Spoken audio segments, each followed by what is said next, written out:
Makamu wa Rais wa Zanzibar Mheshimiwa Hemed Suleiman Abdullah amewataka wajumbe wa Baraza la Wawakilishi kushirikiana kwa karibu na serikali ili kuhakikisha utekelezaji wenye mafanikio wa mpango wa maendeleo wa taifa wa mwaka 2026-2027.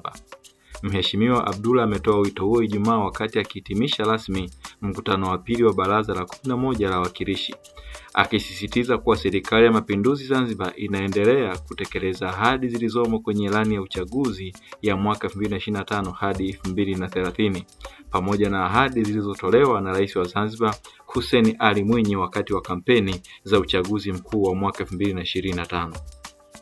Amesema serikali inaendelea kuchukua hatua madhubuti kuhakikisha wananchi wanaendelea kupata huduma muhimu za kijamii ikiwemo maji safi na salama, huduma za afya, umeme pamoja na elimu bora.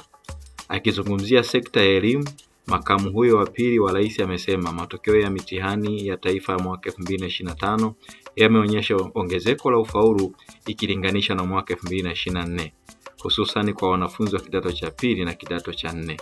Aidha, serikali imepanga kuongeza bajeti ya elimu kufikia shilingi trilioni 1 katika mwaka wa fedha 2026-2027, kuongeza mikopo ya elimu ya juu, kuajiri walimu zaidi pamoja na kuboresha maslahi yao.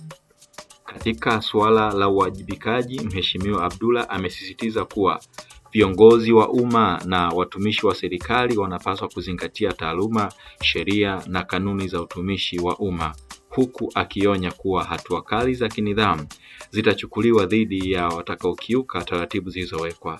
Hii ni Pendoline TV, habari za uhakika. Naam, mimi mtangazaji wako Oden Mwakafuje.